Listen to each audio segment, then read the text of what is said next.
Hi all, welcome to Tech P S C. ഞാൻ വിഷ്ണു പുഷ്പദാസ്. അപ്പം നമ്മൾ ഇന്നത്തെ ഈ ഒരു വീഡിയോ ക്ലാസ്സിൽ ഡിസ്കസ് ചെയ്യാൻ പോകുന്നത് നമ്മുടെ കേരള ഖാദി ആൻഡ് വില്ലേജ് ഇൻഡസ്ട്രീസിന്റെ JCI എക്സാമിന്റെ മുൻ വർഷ ക്വസ്റ്റ്യൻ പേപ്പറാണ്. ഇപ്പൊ ഈ പുതിയ PSC തീരുമാനങ്ങളൊക്കെ വന്നിട്ടുണ്ട്. ഉടനെ തന്നെ എന്താണ് JCI, നമ്മുടെ കേരള ഖാദി ആൻഡ് വില്ലേജ് ഇൻഡസ്ട്രീസിലേക്ക് JCI തസ്തികയിലേക്ക് ഉടൻ തന്നെ നോട്ടിഫിക്കേഷൻ പ്രതീക്ഷിക്കാം. അല്ലെ, തീരുമാനങ്ങളൊക്കെ ആയി ഉടൻ തന്നെ അത് സൈറ്റിൽ വരുന്നതായിരിക്കും. അപ്പൊ നമ്മൾ ഈ സഹകരണ മേഖലയിലെ ഏറ്റവും നല്ല ജോലികൾ ഒന്ന് തന്നെയാണ് കേരള PSC നൽകുന്ന JCI, അതുപോലെ തന്നെ KS കാർഡ് ബാങ്കിന്റെ അസിസ്റ്റന്റ്, അതിന്റെയൊക്കെ നോട്ടിഫിക്കേഷൻസ് ഉടൻ തന്നെ നമുക്ക് സൈറ്റിൽ വരുന്നതായിരിക്കും.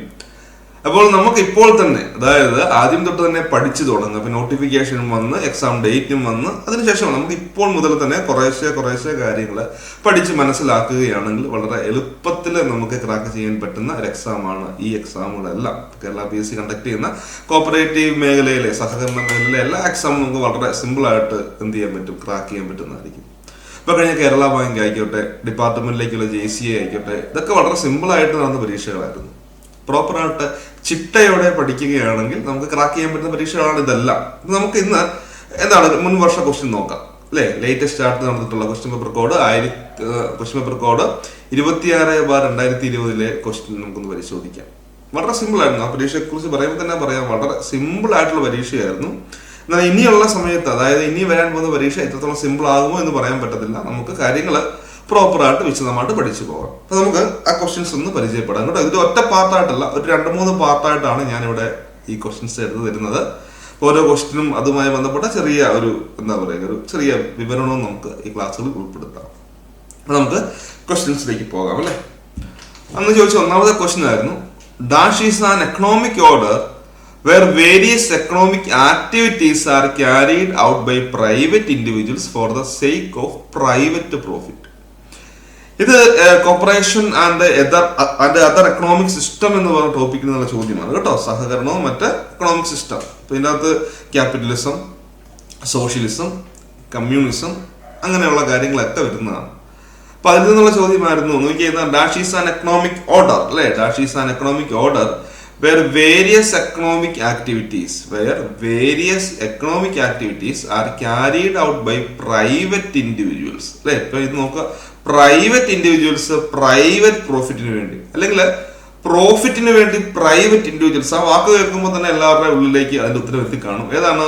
ഓപ്ഷൻ എയിൽ പറയുന്നു ക്യാപിറ്റലിസം, ഓപ്ഷൻ ബിയിൽ പറയുന്നു സോഷ്യലിസം, ഓപ്ഷൻ സിയിൽ പറയുന്നു കമ്മ്യൂണിസം, കോർപ്പറേഷൻ, ആൻഡ് ഓപ്ഷൻ ഡിയിൽ പറയുന്നു കമ്മ്യൂണിസം. ഏതാണ് ഇതിന്റെ ആൻസർ ആയിട്ട് വരുന്നത്? ക്യാപിറ്റലിസം ആണ്. അല്ലെ, മുതലാളിത്തമാണ്.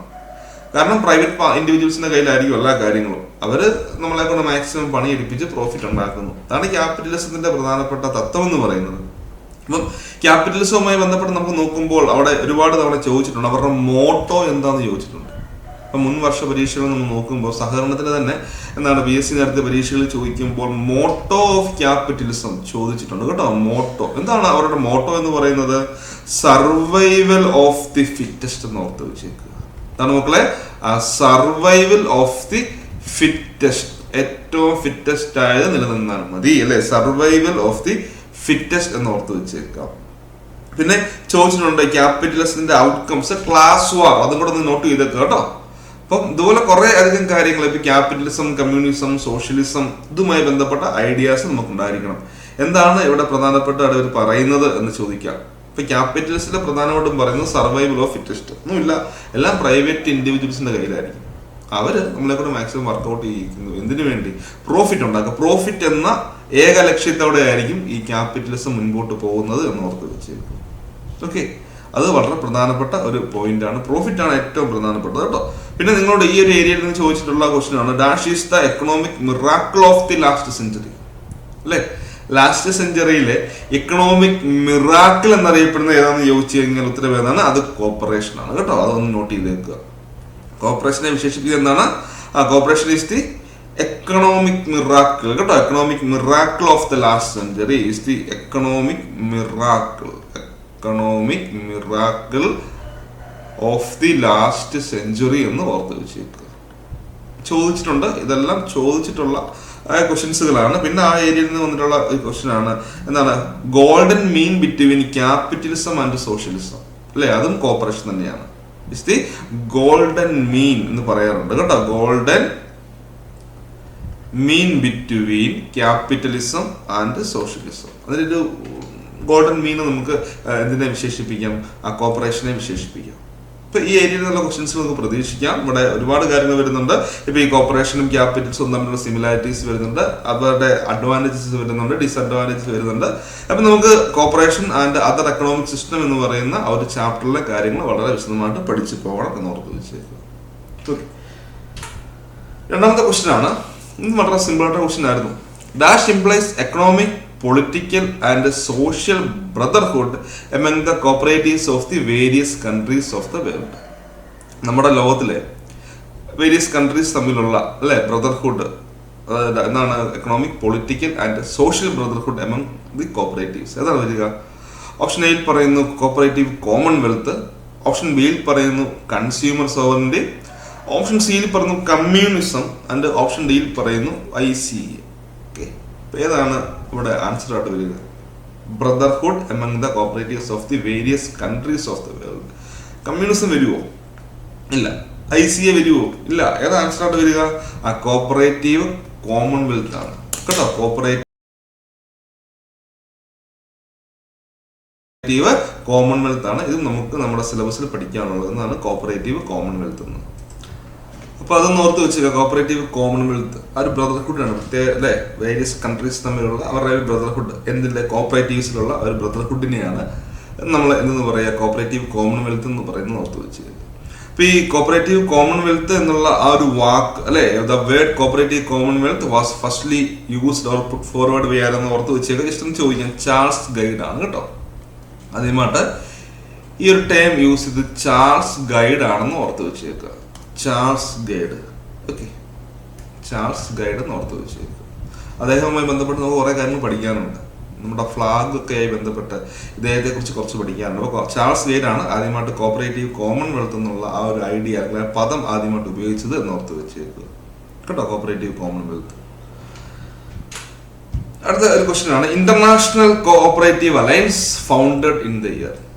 അല്ലെ, ഇതിനെ കുറിച്ച് അറിയത്തില്ലാത്തവർ ആരും ഉണ്ടാവില്ല. കാരണം ICA ആണ്. അപ്പൊ ICA എന്നാണ് ഫൗണ്ട് ചെയ്തത്? ICA founded in the year. Option എയിൽ പറയുന്നു 1888, ഓപ്ഷൻ ബിയിൽ പറയുന്നു 1890, ഓപ്ഷൻ സിയിൽ പറയുന്നു 1895 ആൻഡ് ഓപ്ഷൻ ഡിയിൽ പറയുന്നു 1893. ഇപ്പൊ ഏത് വർഷമാണ് ICA international cooperative alliance found ചെയ്തത്? ഏത് വർഷമാണ്? 1895 ആൻസർ വരിക അല്ലെ. 1895. അതിന്റെ ഡേറ്റും മാസവും കൂടെ ഒന്ന് ഓർത്ത് വെച്ചേക്കുക. എന്നാണ്? 19/8/1895 അല്ലെ. ഓഗസ്റ്റ് 19 ചില പുസ്തകങ്ങൾക്ക് 18 കിടപ്പുണ്ട്. അതല്ല, 1895 ഓഗസ്റ്റ് 19 ഒന്ന് ഓർത്ത് വെച്ചേക്കുക. ഓക്കെ, വളരെ പ്രധാനപ്പെട്ടാണ് ഇന്റർനാഷണൽ കോഓപ്പറേറ്റീവ് അലയൻസ് എന്ന് പറയുന്നത്. എന്താണിത്? നമുക്ക് അറിയണം. എന്താണ് ICA എന്ന് പറയുന്നത്? എന്താണ്? ഇതൊരു നോൺ ഗവൺമെന്റൽ അല്ലെ, ഇൻഡിപെൻഡന്റ്. ഇതിനെക്കുറിച്ച് വിശേഷിപ്പിക്കുന്നത് എങ്ങനെയാണ്? It is an independent non governmental organisation that unites, represents and serve cooperative world wide. ഇന്ന് ലോകത്തില് ഈ സഹകരണവുമായി ബന്ധപ്പെട്ട കാര്യങ്ങളൊക്കെ തീരുമാനിക്കുന്നത് ആരാന്ന് ചോദിച്ചുള്ളത് ICA ആണ്. വേൾഡ് പാർലമെന്റ് ഓഫ് കോപ്പറേറ്റീവ്സ് എന്ന് വിശേഷിപ്പിക്കാറുണ്ട്. വേൾഡ് പാർലമെന്റ് ഓഫ് കോഓപ്പറേറ്റീവ്സ് എന്ന് നമ്മൾ ICA വിശേഷിപ്പിക്കാറുണ്ട് എന്ന് ഓർത്ത് വെച്ചേക്കുക. ഇതുമായി ബന്ധപ്പെട്ട ഏറ്റവും ഇമ്പോർട്ടന്റ് ആയിട്ട് നമ്മൾ മനസ്സിലാക്കേണ്ടത് എന്താണ്? ലോകത്ത് ഈ ഒന്നാം ലോകമഹായുദ്ധവും രണ്ടാം ലോകമഹായുദ്ധവും അതിനെ എന്താണ് പറയുക? ആ രണ്ടെണ്ണത്തിനെയും ഫസ്റ്റ് വേൾഡ് വാറും സെക്കൻഡ് വേൾഡ് വാറിനെ വിജയിച്ച വളരെ ചുരുക്കം ചില സംഘടനകളിൽ ഒന്നായിരുന്നു എന്ന് പറയുക ICA എന്ന് ഓർത്ത് വെച്ചേക്കുക. ഓക്കെ, അത്രത്തോളം പ്രാധാന്യം അർഹിക്കുന്നതാണ്. അതിനെ രണ്ടിനും വിജയിച്ച, അല്ലെങ്കിൽ അതിനെ എന്താ പറയുക, ആ ഒന്നാം ലോകമഹായുദ്ധവും രണ്ടാം ലോകമഹായുദ്ധവും ഇതിനെ രണ്ടിനെ വിജയിച്ച് വന്ന, അല്ലെങ്കിൽ ആ സമയത്തൊന്നും എന്താണ് പറയുക, ഇവർക്ക് ഇതിന് വലിയ പ്രശ്നങ്ങളൊന്നും ഉണ്ടായില്ല എന്നാണ് പറയുന്നത്. അപ്പൊ ഇതുമായി ബന്ധപ്പെട്ട് നമുക്ക് പഠിക്കേണ്ട കുറച്ച് കാര്യങ്ങൾ, അതിന്റെ ഹെഡ് ക്വാർട്ടറിനെ കുറിച്ച് അറിഞ്ഞിരിക്കണം. ICA രൂപീകരിച്ചത് എന്ന് ഞാൻ പറഞ്ഞു. എന്നാണ്? 1895 1895 ICA ഫോം ചെയ്തത്. അപ്പൊ ഇതിന്റെ ഹെഡ് ക്വാർട്ടർ, ഇത് ഫോം ചെയ്യുന്ന സമയത്ത് ഇതിന്റെ ഹെഡ് ക്വാർട്ടർ എന്ന് പറഞ്ഞാൽ ലണ്ടനിലായിരുന്നു. ഓക്കെ, ഫോം ചെയ്യുന്ന സമയത്ത് ഇതിന്റെ ഹെഡ് ക്വാർട്ടർ ലണ്ടനിലായിരുന്നു എന്ന് ഓർത്ത് വെച്ചേക്ക്. അതായത് 1895 മുതൽ 1982 വരെ ലണ്ടനിലായിരുന്നു. അതിനുശേഷം 1982 എങ്ങോട്ട് മാറ്റി ജനീവയിലേക്ക് മാറ്റി. ജനീവ ഏത് രാജ്യത്താണ്? സ്വിറ്റ്സർലൻഡിലാണ്. സ്വിറ്റ്സർലാൻഡിലെ ജനീവയിലേക്ക് മാറ്റി. പിന്നെ 2013 മുതൽ അത് എവിടെയാണെന്ന് ചോദിച്ചാൽ അത് ബ്രസൽസിലാണ് കേട്ടോ. Brussels, Belgium. ഇപ്പം നിലവിൽ എവിടെയാണ്? ബ്രസൽസിലാണ് എന്ന് ഓർത്ത് വെച്ച്. പിന്നെ എന്താണ്? ICAയുടെ ഒഫീഷ്യൽ ലാംഗ്വേജസ് ഉണ്ട്, 5 English, French, German, Russian and Spanish. അങ്ങനെ 5 ഒഫീഷ്യൽ ലാംഗ്വേജസ് ആണ് ആർക്കുള്ളത്? ICAയ്ക്കുള്ളത്. പിന്നെ നമുക്ക് ഇന്ത്യയുമായി ബന്ധപ്പെട്ട് പഠിക്കുമ്പോൾ ഏറ്റവും പ്രധാനപ്പെട്ട കാര്യം ഇന്ത്യയിലെ, അതായത് first primary society in India got membership in ICA എന്ന് ചോദിക്കാം. അതേതാണ്? അത് നമ്മുടെ ഊരാളുങ്കൽ ലേബർ കോപ്പറേറ്റീവ് സൊസൈറ്റിയാണ് അല്ലേ? The Uralungal labour cooperative society is the first primary society in India got membership in ICA എന്ന് ഓർത്ത് വെച്ചേക്കുക. ഓക്കെ, പിന്നെയുണ്ട് പഠിക്കാനാണെങ്കിൽ നമുക്ക് ഒരുപാട് കാര്യങ്ങളുണ്ട്. നമ്മൾ നമ്മുടെ ക്ലാസ്സസിൽ വളരെ വിശദമായിട്ട് അതിനെക്കുറിച്ച് പറയുന്നതായിരിക്കും. ഇത്രയും കാര്യങ്ങൾ ഒന്ന് മനസ്സിലാക്കി പോവാം ജസ്റ്റ്. ഓക്കെ അല്ലേ? ഓക്കെ. അടുത്ത question, there are dash principles of cooperation revised by ICA in 1995. ഇപ്പൊ ഈ സഹകരണ തത്വങ്ങൾ വളരെ ബേസിക് ആയിട്ടും എല്ലാ പരീക്ഷകൾക്കും നമുക്ക് ചോദിക്കുന്നതുമായിട്ടുള്ള ഒരു ഏരിയയാണ് കോപ്പറേറ്റീവ് പ്രിൻസിപ്പിൾസ് അല്ലെങ്കിൽ സഹകരണ തത്വങ്ങൾ എന്ന് പറയുക. ആ ഒരു ചാപ്റ്ററിൽ കാരണം അതിൻ്റെ സ്റ്റേജസ് ഉണ്ട്. നമ്മൾ ഇന്ന് കാണുന്ന രീതിയിൽ അല്ലെങ്കിൽ ഈ 7 കോപ്പറേറ്റീവ് പ്രിൻസിപ്പിൾസിലേക്ക് അത് വരുന്നതിന് മുൻപ് അതിന് ചില ചരിത്രമുണ്ട്, അതിന് ഹിസ്റ്ററീസ് ഉണ്ട്, എത്ര സ്റ്റേജസ് ഉണ്ട്, കുറേ അധികം സ്റ്റേജസുകളുണ്ട്. പിന്നെന്താണ്, കുറേ രീതികളിൽ കുറേ അഭ്യർത്ഥന പ്രകാരവും അതിൻ്റെ കുറേ എന്താണ് പറയുക, കുറെ റിക്വസ്റ്റുകളൊക്കെ വന്നതിന് ശേഷമാണ് ഈ പ്രിൻസിപ്പിൾസിൻ്റെ അകത്ത് ആവശ്യമായിട്ടുള്ള മാറ്റങ്ങൾ കൊണ്ടുവന്നിട്ടുള്ളത്. അപ്പോൾ കോപ്പറേറ്റീവ് പ്രിൻസിപ്പിൾസുമായി ബന്ധപ്പെട്ട കുറച്ച് കാര്യം ഞാനൊന്ന് പറഞ്ഞുതരാം. ഇപ്പോൾ എല്ലാ കാര്യങ്ങളും നമുക്ക് ഡിസ്കസ് ചെയ്യാൻ പറ്റില്ല, കുറച്ച് കാര്യങ്ങൾ പറഞ്ഞുതരാം. അപ്പോൾ ഈ കോപ്പറേറ്റീവ് പ്രിൻസിപ്പിൾസിലേക്ക് നമ്മൾ പോകുന്നതിന് മുൻപായിട്ട് നമ്മൾ ആദ്യം അവിടെ മനസ്സിലാക്കുന്ന 1-2 കാര്യങ്ങളുണ്ട്. ലോകത്തിലെ ആദ്യത്തെ സംഘം ഏതാണ് അല്ലേ? First cooperative society in the world, ലോകത്തിലെ ആദ്യത്തെ സംഘം. അത് ചില പുസ്തകങ്ങളിൽ പറയുന്നുണ്ട് 1760 രൂപീകരിച്ച വൂൾവിക് ആൻഡ് ചാറ്റോൺ കേട്ടോ. ചില പുസ്തകങ്ങളിൽ, നമുക്ക് ICAയുടെ സൈറ്റിലൊക്കെ പറയുന്നത് 1761 രൂപീകരിച്ചിട്ടുള്ള ഫെൻവിക് എന്ന് പറയുന്നുണ്ട്. എന്തോ ആയിക്കോട്ടെ, ഇപ്പൊ ഇത് രണ്ടും ഒന്ന് ഓർത്ത് വെച്ചേക്കുക. ഇത് രണ്ടിനെയും നമുക്ക് ഫസ്റ്റ് സൊസൈറ്റി ആയിട്ട് കരുതപ്പെടാം. ഇപ്പൊ രണ്ടും ഒരുമിച്ച് ഒരു ഓപ്ഷൻ വരില്ല. ഒരു ക്വസ്റ്റ്യൻ രണ്ടും കൂടെ ഒരുമിച്ച് ഒരു ഓപ്ഷൻ, രണ്ടും ഓപ്ഷനും കൂടെ ഒരുമിച്ചൊരു ക്വസ്റ്റ്യൻ വരില്ല. First cooperative society in the world എന്ന് ചോദിച്ചാൽ വൂൾവിക്കും വരില്ല, ഫെൻവിക്കും കൂടെ ഒരുമിച്ച് വരില്ല. ഒന്നുകിൽ വൂൾവിക് ആയിരിക്കും അല്ലെങ്കിൽ ഫെൻവിക് ആയിരിക്കും. ഇത് രണ്ടും ഒന്ന് മനസ്സിലാക്കി വെക്കുക. പ്രോപ്പറായിട്ട് നമുക്ക് ആൻസർ എന്താണ്? ഫെൻവിക് വീവേഴ്സ് ആണ് സ്കോട്ട്ലൻഡിലെ 1761. എന്ത് വായിക്കട്ടെ. അപ്പൊ അങ്ങനെ വർഷങ്ങൾ എടുത്തു. ആദ്യമായിട്ട് സംഘം വന്നു, ആ സംഘം ഫെയിലായി, സംഘം പൊട്ടിപ്പോയി. പച്ച മലയാളത്തിൽ പറഞ്ഞാൽ അത് പൊട്ടിപ്പോയി. അതിനുശേഷം കുറെ അധികം സംഘങ്ങൾ വന്നു, പക്ഷെ അവയൊന്നും അങ്ങോട്ട് സക്സസ് ആകുന്നില്ല, ഒന്നും വിജയിക്കുന്നില്ല.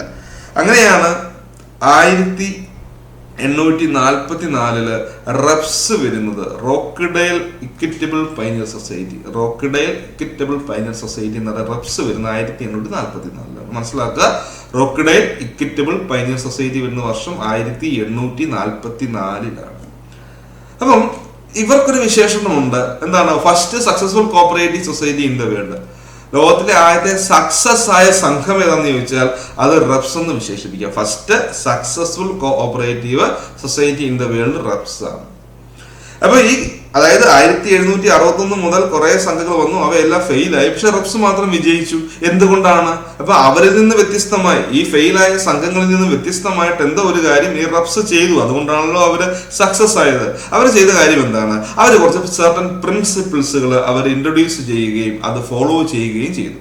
കുറെ അധികം പ്രിൻസിപ്പിൾസ് അവരെ ഇൻട്രൊഡ്യൂസ് ചെയ്തു, പിന്നീട് അവരത് ഫോളോ ചെയ്തു. ആ പ്രിൻസിപ്പിൾസ് അവർ ഫോളോ ചെയ്തു, അതുകൊണ്ടാണ് അവർ വിജയിച്ചത്. ഓക്കെ, അപ്പൊ നമ്മൾ ഈ കോപ്പറേറ്റീവ് പ്രിൻസിപ്പിൾസിന്റെ ആ ഒരു ഹിസ്റ്ററിയിലേക്ക് പോകുമ്പോൾ ടോട്ടൽ നമുക്ക് പഠിക്കാനുള്ള 4 സ്റ്റേജസ് ആണ്. ഓക്കെ, 4 സ്റ്റേജസ് ആണ്. 4ാമത്തെ സ്റ്റേജ് ആണ് 1995 വരിക. അപ്പൊ അതിന് മുൻപായിട്ടൊരു 3 സ്റ്റേജ് ഉണ്ട്. ഓർത്ത് വെച്ചേക്കുക, 4 സ്റ്റേജസ് ഉണ്ട്. ഫസ്റ്റ് സ്റ്റേജ് എന്ന് പറഞ്ഞാൽ റെപ്സ് ആണ്. ഓക്കെ, റെപ്സിന്റെ ആണ്.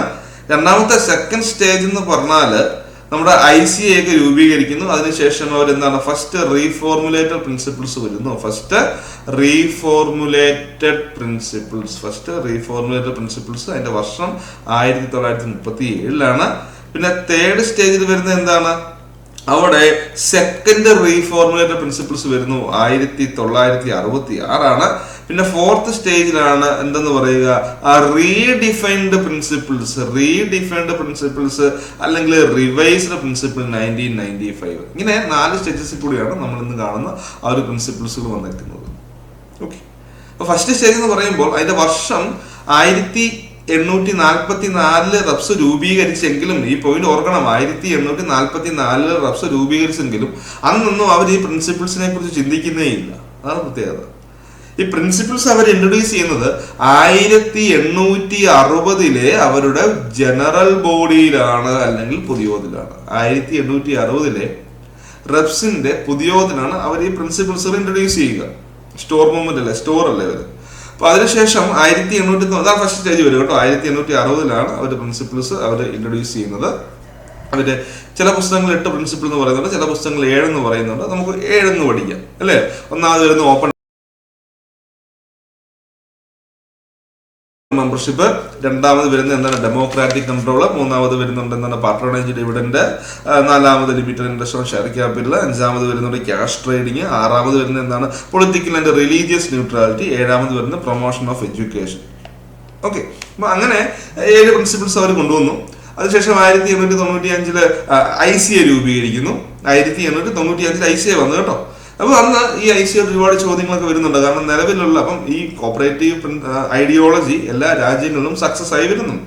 അപ്പൊ അന്ന് അവിടെ കുറെ ചോദ്യങ്ങളൊക്കെ ICAയോട് ചോദിക്കുന്നുണ്ട്. നമുക്ക് ഈ പ്രിൻസിപ്പിൾ തന്നെ മതിയോ, ഇതുകൊണ്ട് തന്നെ എല്ലാ ടൈപ്പ് കോപ്പറേറ്റീവ് സൊസൈറ്റീസിനും ആപ്ലിക്കബിൾ ആണോ എന്നൊക്കെ ഒരു ചോദ്യങ്ങളൊക്കെ വന്നു. ഓക്കെ, അങ്ങനെ ചോദ്യങ്ങളൊക്കെ വന്നു. നമുക്ക് കാലോചിതമായ മാറ്റങ്ങൾ കൊണ്ടുവരണം എന്നുള്ള അഭിപ്രായങ്ങളൊക്കെ വന്നു. അത് പ്രകാരമാണ് എന്ത് ചെയ്യുക, second stage, first reformulated principles കൊണ്ടുവരാൻ ICA തീരുമാനിക്കുന്നത്. അപ്പൊ അവിടെ 1-2 വർഷങ്ങൾ പഠിക്കാനുണ്ട്. 1930 കേട്ടോ, ഞാൻ ഈ പറയുന്ന വർഷങ്ങളൊക്കെ നോട്ട് ചെയ്യണേ. 1930 ഫ്രഞ്ച് ഫെഡറേഷൻ ആണ് ICAയുടെ മുൻപാകെ ഈ റിക്വസ്റ്റ് വെക്കുക. ഫ്രഞ്ച് ഫെഡറേഷൻ അങ്ങനെ അവരുടെ ആ റിക്വസ്റ്റിന് മേൽ എന്താണെന്ന് വെച്ചാൽ നിലവിലുള്ള പ്രിൻസിപ്പിൾസ് കൊണ്ട് എല്ലാ ടൈപ്പ് കോപ്പറേറ്റീവ് സൊസൈറ്റീസിനും ആപ്ലിക്കബിൾ ആണോ, അതാണ് ഒന്നാമത്തെ ചോദ്യം. രണ്ടാമത് വന്നതാണ് നമുക്ക് കാലോചിതമായ മാറ്റങ്ങൾ കൊണ്ടുവരേണ്ട, വർഷങ്ങൾ ഇത്ര ആയില്ലേ. അപ്പൊ അങ്ങനെ ഫ്രഞ്ച് ഫെഡറേഷന്റെ അഭ്യർത്ഥന പ്രകാരമാണ് എന്ത് ചെയ്യുന്നത്, ICA 1934 ഒരു സബ് കമ്മിറ്റി അപ്പോയിന്റ് ചെയ്യുന്നു. ഓർക്കണേ, ICA ഒരു സബ് കമ്മിറ്റി അപ്പോയിന്റ് ചെയ്യുന്നു. ICA ഒരു സബ് കമ്മിറ്റിയെ അപ്പോയിന്റ് ചെയ്യുന്നു. എന്തിനെ കുറിച്ച് പഠിക്കാനാണ്, സ്റ്റഡി അബൌട്ട് കോപ്പറേറ്റീവ് പ്രിൻസിപ്പിൾസ്. അതിനെക്കുറിച്ച് പഠിക്കാൻ ഒരു സബ് കമ്മിറ്റി അപ്പോയിന്റ് ചെയ്യുന്നു. വളരെ പ്രധാനപ്പെട്ട അപ്പോയിന്റ് ആണെന്ന് ഓർത്ത് വെച്ചേക്കുക. അങ്ങനെ എന്ത് ചെയ്യുകയാണ് അവര്, അതിന്റെ റിപ്പോർട്ട് നൽകുന്നു. 1937 റിപ്പോർട്ട് നൽകുന്നു. 1937 എന്ത് ചെയ്യുകയാണ്, പാരീസിൽ വെച്ച് കോപ്പറേറ്റീവ് കോൺഗ്രസ് നടക്കുകയുണ്ടായി അല്ലേ. അപ്പുറത്ത് വെച്ചേക്കുക. അപ്പം വളരെ പ്രധാനപ്പെട്ട മനസ്സിലായി 1937 എന്ത് ചെയ്യുകയാണ്, ഈ പ്രിൻസിപ്പിൾസ് ചെറിയൊരു വ്യത്യാസങ്ങൾ വരുന്നു എന്ന് പറയുമ്പോൾ നിങ്ങൾ മനസ്സിലാക്കേണ്ടത്, ഈ സബ് കമ്മിറ്റി നിലവിലുണ്ടായിരുന്ന റോക്കഡൈലിന്റെ പ്രിൻസിപ്പിൾസ് ഉണ്ടല്ലോ, നിലവിലുണ്ടായിരുന്ന റോക്കഡൈൽ പ്രിൻസിപ്പിൾസിനെ ഓർത്ത് വെച്ചേക്കുക, രണ്ടായിട്ട് തരംതിരിച്ചു. ഓക്കെ, എന്താണ് നിലവിലുണ്ടായിരുന്ന റോക്കഡൈൽ പ്രിൻസിപ്പിൾസിനെ രണ്ടായിട്ട് തരംതിരിച്ചു. എസെൻഷ്യൽ എന്നും നോൺ എസെൻഷ്യൽ എന്നും. ഓർത്ത് വെച്ചേക്കുക, എസെൻഷ്യൽ എന്നും നോൺ എസെൻഷ്യൽ എന്നും രണ്ടായിട്ട് തരംതിരിച്ചു. അത് മാത്രമേ അവർ ചെയ്തുള്ളൂ, വേറെ കാര്യങ്ങളൊന്നും അവർ ചെയ്തില്ല. എസെൻഷ്യൽ എന്നും നോൺ എസെൻഷ്യൽ എന്നും അവർ തരംതിരിച്ചു. എസെൻഷ്യൽ പ്രിൻസിപ്പിൾസിന് നമുക്ക് എസെൻഷ്യൽ ഓർ ഒബ്ലിഗേറ്ററി പ്രിൻസിപ്പിൾസ് എന്ന് പറയാം. ഇപ്പൊ നോൺ എസെൻഷ്യൽ പ്രിൻസിപ്പിൾസിനെ നമുക്ക് സെക്കൻഡറി എന്ന് പറയാം. ഞാൻ അതിലേക്കൊന്നും അധികം നമുക്ക് പോകുന്നില്ല. ഇതാണ് എന്തെന്ന് പറയാ സെക്കൻഡ് സ്റ്റേജ്.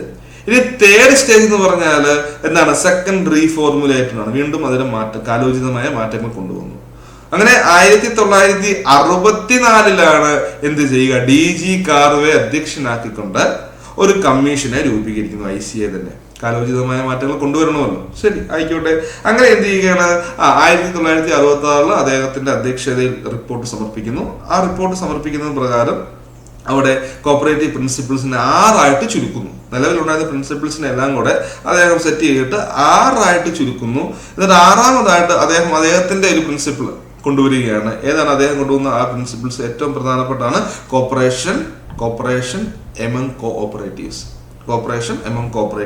ഓക്കെ, അതായത് പ്രിൻസിപ്പിൾ ഓഫ് ഗ്രോത്ത് എന്നോ മ്യൂച്വൽ ഹെൽപ്പ് പ്രിൻസിപ്പിൾ എന്നോ കാർവെ പ്രിൻസിപ്പിൾ എന്നൊക്കെ പറയാം. നമുക്ക് ഇതിനെക്കുറിച്ചുള്ള വിശദമായ ക്ലാസ്സുകൾ നമ്മുടെ അടുത്ത് കൊടുക്കുന്നുണ്ട് കേട്ടോ. ഞാൻ ജസ്റ്റ് അതിന്റെ ഒരു ഐഡിയ നിങ്ങൾക്ക് പ്രൊവൈഡ് ചെയ്യുകയാണ്. അങ്ങനെയാണ് അത് തേർഡ് സ്റ്റേജ് അല്ലെങ്കിൽ സെക്കൻഡ് റീഫോർമുലേറ്റർ പ്രിൻസിപ്പിൾ വരിക. പിന്നെയാണ് നമ്മളിപ്പോൾ കാണുന്ന ഇവാൻ മക്ഫേഴ്സിനെ അപ്പോയിന്റ് ചെയ്ത അദ്ദേഹം കൊണ്ടുവന്ന ആ ഒരു 7ഓളം പ്രിൻസിപ്പിൾസ് ആണ്. ഇപ്പോൾ റിവൈസ്ഡ് അല്ലെങ്കിൽ റീഡിഫൈൻഡ് പ്രിൻസിപ്പിൾസ് ഫോർത്ത് സ്റ്റേജ് ആണ്. ഓക്കെ, ഫോർത്ത് സ്റ്റേജ് ആണ് എന്ന് ഓർത്ത് വെച്ചേക്ക്. ഇവാൻ മക്ഫേഴ്സൺ ആണ് അതിന്റെ അധ്യക്ഷൻ. അദ്ദേഹം സമർപ്പിച്ച ഒരു 7 പ്രിൻസിപ്പിൾസ് ആണ്. നിലവിൽ നമുക്ക് 7 പ്രിൻസിപ്പിൾസ് ആണ് ഇപ്പോൾ നിലവിലുള്ളത് കേട്ടോ. ഏതൊക്കെയാണ് ആ 7 പ്രിൻസിപ്പിൾ എന്ന് നമുക്കറിയാമോ? ഏതൊക്കെയാണ്? വോളണ്ടറി ആൻഡ് ഓപ്പൺ മെമ്പർഷിപ്പ് അല്ലെ, വോളണ്ടറി ആൻഡ് ഓപ്പൺ മെമ്പർഷിപ്പ്. രണ്ടാം വരുന്നത് ഡെമോക്രാറ്റിക് കൺട്രോള്. മൂന്നാമത് വരുന്നത് എന്താണ്? Member economic participation. നാലാമത് വരുന്നത് എന്താണ്? Autonomy and independence. അഞ്ചാമത് വരുന്നത് എന്താണ്? Education, training and information. ആറാമത് വരുന്നത് എന്താണ്? Cooperation among cooperatives. ഏഴാമത് വരുന്നത് concern for communication, concern for community, കമ്മ്യൂണിറ്റിയെ കൂടെ നമ്മൾ കൺസേൺ ചെയ്യണം. ദാറ്റ് മീൻസ് ഇതിനെ നമുക്ക് ഷോർട്ട് കട്ട് ആയിട്ട് എങ്ങനെ പഠിക്കാം? ഇതൊക്കെ VDMAECC. എന്താണ്? ക്രമത്തിൽ തന്നെ പഠിക്കണം. VDMAECC പഠിക്കാൻ എളുപ്പമാണ്. ഇത്രയും കാര്യങ്ങൾ പഠിച്ചാൽ മതി. VDMAECC. അവസാനത്തെ C 2 ഓർത്ത് വെച്ചേക്കുക അല്ലെ. സെക്കൻഡ് ലാസ്റ്റ് വന്ന C ഏതാണ്? Second last? Corporation among cooperatives, Karve കൊണ്ടുവന്ന പ്രിൻസിപ്പിൾ. അവസാനത്തെ ഏതാണ്? കൺസേൺ ഫോർ കമ്മ്യൂണിറ്റി എന്ന് ഓർത്ത് വെച്ചേക്കുക.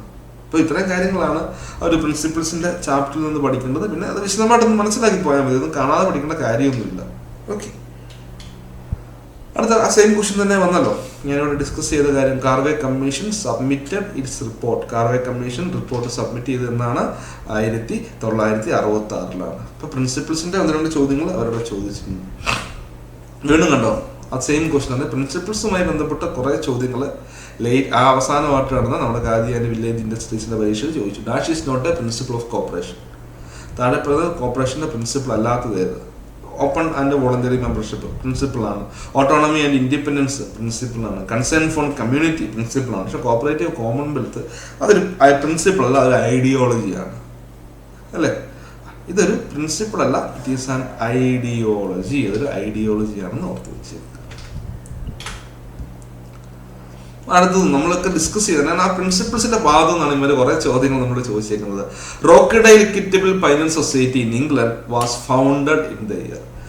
അപ്പൊ റെപ്സ് ഫൗണ്ട് ചെയ്ത വർഷം option a 1856, option b 1833, option c 1854 and option d 1844.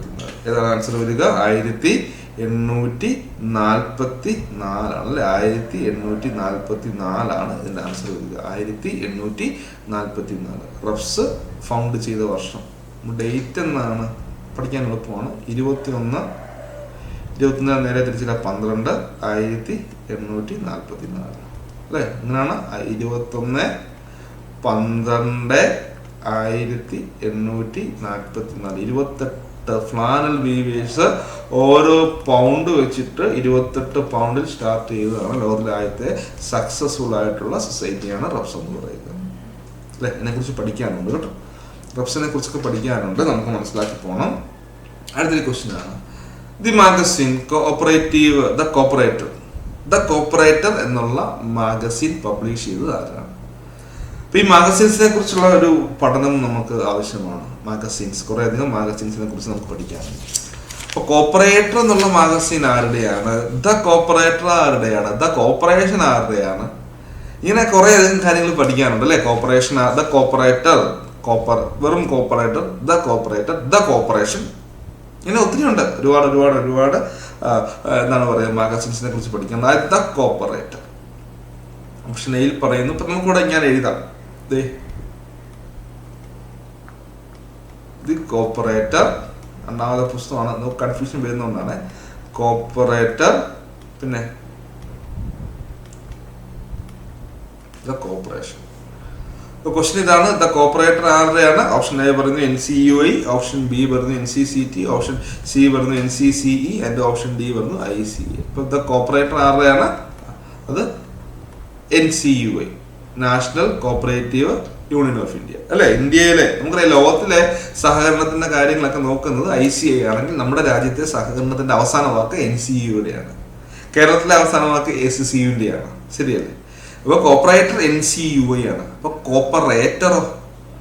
വെറും കോപ്പറേറ്റർ ആരെയാ? വെറും കോപ്പറേറ്റർ ആരെയാണ്? അത് വില്യം കിങ്ങിന്റെ ആണ് കേട്ടോ. William king, father of cooperative education in the world എന്നൊക്കെ വിശേഷിപ്പിക്കുന്ന വില്യം കിങ്ങിൻ്റെയാണ്, അല്ലേ? ക്രിസ്ത്യാനിറ്റി കൂടെ മാത്രമേ സഹകരണം എന്ന് പറയുന്ന ഒരു ഐഡിയോളജി വിജയിക്കുമെന്ന് പറഞ്ഞ കോപ്പറേറ്റർ അല്ലെങ്കിൽ എന്താണ് സഹകാരി, ആ ഒരു ഫേമസ് ആയിട്ടുള്ള വ്യക്തിയാണ് വില്യം കിങ്. ഇനി ദ കോപ്പറേഷൻ ആരെയാന്ന് ചോദിച്ചാൽ അത് സ്വീഡന്റെ KF-ന്റെയാണ് കേട്ടോ. സ്വീഡനിലെ പുസ്തകമാണ് KF, സ്വീഡൻ ദ കോപ്പറേഷൻ. ഇതങ്ങനെ അങ്ങനെ കേട്ട് പരിചിതമല്ലായിരിക്കാം. ഇപ്പൊ the cooperator NCUA, cooperator William King, the cooperation KF Sweden ആണെന്ന് ഓർത്ത് വെച്ചേക്കുന്നത്. ഓക്കെ, അടുത്തതും നല്ല ക്വസ്റ്റ്യൻ ആണ്. Dash is the journal in cooperative sector published by information bureau cooperative department. സഹകരണ ഡിപ്പാർട്ട്മെന്റിന്റെ പുസ്തകം ഏതാണ്? ഓപ്ഷൻ എ കേരള സഹകരണ journal, cooperative journal. Cooperative journal ആരുടെയാണ്? അത് SSCന്റെ ആണ്, അല്ലേ? അപ്പോൾ ക്വസ്റ്റ്യൻ നോക്കാം.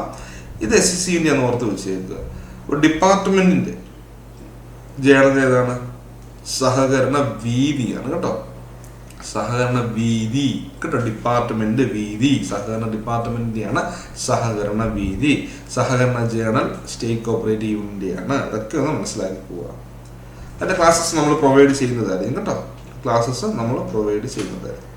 അടുത്താണ് single purpose cooperative society R exclusively been organised. Single purpose, single ഒറ്റ കാര്യത്തിന് വേണ്ടി, ഒരു പർപ്പസിന് വേണ്ടി. Single purpose cooperative societies are exclusively been organised. ഇപ്പൊ ഏത് രാജ്യത്താണ് കൂടുതലും single purpose cooperative societies organise ചെയ്തിരിക്കുന്നത്? ഓപ്ഷൻ എയിൽ പറയുന്നു ഇന്ത്യ, ഓപ്ഷൻ ബിയിൽ പറയുന്നു ഡെൻമാർക്ക്, ഓപ്ഷൻ സിയിൽ പറയുന്നു ജർമ്മനി ആൻഡ് ഓപ്ഷൻ ഡിയിൽ പറയുന്നു ജപ്പാൻ. ഏതാണ് ഇവിടെ ആൻസർ ആയിട്ട് വരുന്നത്? ഏതാണ് വരിക? Single purpose. അത് ആൻസർ വരിക ഡെൻമാർക്ക് ആണ്, അല്ലേ? Single purpose cooperative society famous ആണ്. പിന്നെ ഡെൻമാർക്കിനെ പറ്റി വിശേഷിപ്പിക്കുകയാണ് ഡയറി, അല്ലെ? Dairy farm of Europe, dairy farm of Europe എന്നൊക്കെ വിശേഷിപ്പിക്കുന്നത് ഡെൻമാർക്കിന്. നമ്മൾ ജർമ്മനിയെ എന്താണ് വിശേഷിപ്പിക്കുക? Cradle of credit movement, cradle of credit movement കേട്ടോ. ഇപ്പൊ ക്രെഡിറ്റ് എന്നൊരു വാക്ക് കേട്ടാൽ അപ്പോൾ തന്നെ മനസ്സിലേക്ക് വരണം Germany. Okay, cradle of credit. ഇപ്പൊ torch bearers of rural credit in the world എന്നൊക്കെ വിശേഷിക്കുന്നത് ജർമ്മനിയാണ്. പിന്നെ ഇന്ത്യയുമായി നമ്മുടെ സഹകരണ പ്രസ്ഥാനം വന്നിട്ടുള്ളത് ജർമ്മൻ ബേസ്ഡാണ്. കാരണം നമുക്ക് നമ്മുടെ ഇന്ത്യയിലെ സഹകരണ പ്രസ്ഥാനത്തിന്റെ പിതാവായ ഫെഡറിക് നിക്കോൾസൺ, അദ്ദേഹത്തിന്റെ റിപ്പോർട്ടിലെ ജർമ്മനിയിൽ പോയി കാര്യങ്ങൾ പഠിച്ചിട്ട് ഫൈൻഡ് റൈഫേസൻ, ഇന്ത്യയിൽ ആദ്യമായിട്ട് നമ്മൾ രൂപീകരിച്ച റൈഫേസൻ മോഡൽ സംഘങ്ങളൊക്കെ ആയിരുന്നു. അപ്പൊ അതും ഒന്ന് ഓർത്ത് വെച്ചാൽ മതി. ജർമ്മനി കേട്ടോ വളരെ പ്രധാനപ്പെട്ട. ഇംഗ്ലണ്ട്, ജർമ്മനി, ഡെൻമാർക്ക്, സ്വീഡൻ ഒക്കെയാണ് നമുക്ക് പഠിക്കേണ്ട പ്രധാനപ്പെട്ട കാര്യങ്ങൾ. ഇംഗ്ലണ്ട്, ജർമ്മനി, ഡെൻമാർക്ക്, സ്വീഡൻ വളരെ ഫേമസ് ആയിട്ടുള്ള രാജ്യങ്ങളാണ്. അപ്പൊ അവിടെ നിന്നുള്ള കൂടുതൽ കാര്യങ്ങൾ നമ്മൾ മനസ്സിലാക്കണം. ഓക്കെ അല്ലേ? ഓക്കെ ആണല്ലേ. അടുത്ത ക്വസ്റ്റ്യൻ ആണ് NCDC was established in the year, അല്ലേ? ഇപ്പൊ NCDC എന്നാണ് എസ്റ്റാബ്ലിഷ് ചെയ്തത്? National cooperative development corporation, NCDC. Option എയിൽ പറയുന്നു 1965, ഓപ്ഷൻ ബിയിൽ പറയുന്നു 1962, ഓപ്ഷൻ സിയിൽ പറയുന്നു 1963, ഓപ്ഷൻ ഡിയിൽ പറയുന്നു 1968. അപ്പൊ NCDC എന്നാണ് NCDC രൂപീകരിച്ചിട്ടുള്ളത്. ഒന്ന് ആലോചിച്ച് നോക്കിയാൽ NCDC രൂപീകരിച്ചെന്നാണ് 1963 കേട്ടോ. NCDC national cooperative development corporation. ഇപ്പൊ ഓർത്ത് നോക്കേണ്ടത് NCDC ആക്ട് 1962 കേട്ടോ. അത് പ്രകാരമാണ് 1963 NCDC വന്നത്. 13/3/1963 ഓർത്ത് വെച്ചാൽ. ഇത്തരം കാര്യങ്ങൾ ഒന്ന് പഠിച്ചേക്കുക. NCDC കുറിച്ച് ഒരുപാട് കാര്യങ്ങൾ പഠിക്കാനുണ്ട്. ഞാനിപ്പോൾ വിശദമായിട്ട് അതിലേക്ക് പോകുന്നില്ല. ഒത്തിരി കാര്യങ്ങൾ NCDC കുറിച്ച് പഠിക്കാനുണ്ട്. 1/4 മണിക്കൂർ അത് തന്നെ പറയാനുണ്ട്. അപ്പം ഞാൻ അതിലേക്ക് അത്ര വിശദമായിട്ട് പോകുന്നില്ല. ജസ്റ്റ് നമ്മൾ പഠിക്കേണ്ട ഒരു ഏരിയയാണ് NCDC, NCUA, NDDB, NHRDF, അങ്ങനെ കുറേ കാര്യങ്ങൾ നമുക്ക് NCCF ഒക്കെ പഠിക്കണം. നമുക്ക് അപ്പെക്സ് ലെവലിൽ വരുന്ന കുറച്ച് കാര്യങ്ങളും പിന്നെ NCDC ഒക്കെ പഠിക്കാനുള്ള ഏരിയാസ് എന്നൊരു ഏരിയ ആണെന്ന് ഓർത്ത് വെച്ചേക്കുക. അടുത്ത ക്വസ്റ്റ്യൻ ആണ് large size societies were expected to have large membership ranging dash to dash. അപ്പൊ ലാർജ് സൈസ് സൊസൈറ്റീസിന്റെ മെമ്പർഷിപ്പ് എത്രയിൽ നിന്ന് എത്ര വരെ ആവുമെന്നാണ് ഒരു ഉദ്ദേശിക്കുന്നത്. ഓപ്ഷൻ എയിൽ പറയുന്നു 100 മുതൽ 400, ഓപ്ഷൻ ബി 300 മുതൽ 500, ഓപ്ഷൻ സി 200 മുതൽ 500, ഓപ്ഷൻ ഡി 400 മുതൽ 800. ഇപ്പൊ ഏതാണ് ആൻസർ വരിക? 300 മുതൽ 500 വരെ കേട്ടോ. റയർ ക്വസ്റ്റ്യൻ ആയിരുന്നു. ഇതിനു മുൻപൊന്നും അങ്ങനെ ചോദിച്ച് കണ്ടിട്ടില്ലാത്ത ഒരു റയർ ക്വസ്റ്റ്യൻ ആയിരുന്നു. large sized societies were expected to have large membership ranging between dash to dash. അപ്പം 300 മുതൽ 500 വരെ എന്ന് ഓർത്ത് വെച്ചത്. അടുത്തതാണ് നമ്മുടെ ഇമ്പോർട്ടൻ്റ് ക്വസ്റ്റ്യൻ ആണ് കേസ് കാർഡ് ബാങ്ക്. ഗ്രാമവികസന ബാങ്കിന്റെ അല്ലെങ്കിൽ നമുക്ക് കേരളത്തിൽ നമ്മൾ ലോങ് ടൈം ലോൺ കൊടുക്കുന്നു അല്ലെ, ദീർഘകാല ലോൺ കൊടുക്കുന്നത് അവർ പ്രവർത്തിക്കുന്ന എത്ര ടയറിലാണെന്ന് ചോദിച്ചാൽ അത് 2 ടയർ ആണ്. അവർക്ക് അപ്പെക്സും ഉണ്ട്, അതോടൊപ്പം തന്നെ എന്താണ് പ്രൈമറി ഉണ്ട് അല്ലെ. ലോങ് ടൈം ലോൺ കൊടുക്കുന്ന അപ്പെക്സിൽ വരുന്നതാണ് KS കാർഡ് ബാങ്ക്. അതിന്റെ പ്രൈമറി വരുന്നത് പി കാർഡ് ബാങ്ക് എന്ന് ഓർത്ത് വെച്ചേക്കുക. ഓക്കെ, ഇതാണ്. അപ്പൊ അതിന്റെ KS കാർഡ് ബാങ്ക് നമ്മൾ ഭൂമണയ ബാങ്ക് നിൽക്കുന്നത് അതിന്റെ അപ്പെക്സ് ലെവലിൽ വരുന്നതാണ് KS card, Kerala state cooperative agriculture and rural development bank ആണ് KS കാർഡ് ബാങ്ക്. അപ്പം KS കാർഡ് ബാങ്ക് എസ്റ്റാബ്ലിഷ് ചെയ്ത് എന്നാണ്. പിന്നെ ഒത്തിരി ചരിത്രങ്ങളുണ്ട് കേട്ടോ. നമ്മൾ KS കാർഡ് എന്ന് ചോദിച്ചാൽ 1956 ആൻസർ ചെയ്തുക കേട്ടോ. ഒരുപാട് ചരിത്രങ്ങളുണ്ട്, ഹിസ്റ്ററി പഠിക്കാനുണ്ട്. ഭൂസ്വത്ത് ജാമ്യ ബാങ്ക് എന്നൊക്കെ പറഞ്ഞു വന്ന് അങ്ങനെ കുറെ അധികം ചരിത്രങ്ങൾ പഠിക്കേണ്ട ഒരു ഏരിയയാണ് KS കാർഡ് ബാങ്ക്, കേരള ബാങ്കിനെ കുറിച്ചൊക്കെ. അപ്പോൾ ഡീറ്റെയിൽഡ് ക്ലാസ് നമ്മുടെ ആപ്പിലും നമ്മൾ ക്ലാസ്സസ് പ്രൊവൈഡ് ചെയ്യുന്നുണ്ട്. അപ്പോൾ ഇതൊന്ന് മനസ്സിലാക്കുക. 1956 KS കാർഡ് ബാങ്ക് എസ്റ്റാബ്ലിഷ് ചെയ്തിട്ടുള്ളത് എന്ന് ഓർത്ത് വെച്ചേക്കും. ഓക്കെ, നമ്മുടെ ഫസ്റ്റ് പാർട്ട് ഇവിടെ കഴിഞ്ഞു. ഒരു 2-3-4 പാർട്ട്, 3 പാർട്ടായിട്ടെങ്കിലും ആയിരിക്കും നമ്മൾ ഈ ക്വസ്റ്റ്യൻ പേപ്പർ കംപ്ലീറ്റ് ആയിട്ട് ഡിസ്കസ് ചെയ്യുന്നത് കേട്ടോ. കംപ്ലീറ്റ് ആയിട്ട് ഡിസ്കസ് ചെയ്യുന്നു.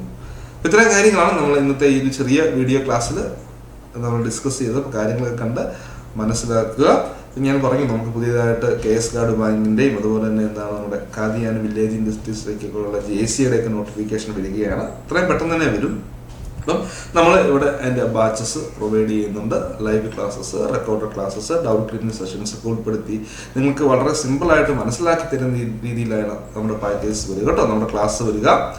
നിങ്ങൾ എന്ത് ചെയ്യുക, നമ്മുടെ ക്ലാസ്സുകളിലേക്ക് ജോയിൻ ചെയ്യുക. നമുക്ക് ഒരുമിച്ച് പഠിക്കാം, നന്നായിട്ട് പഠിക്കാം. Okay, thank you.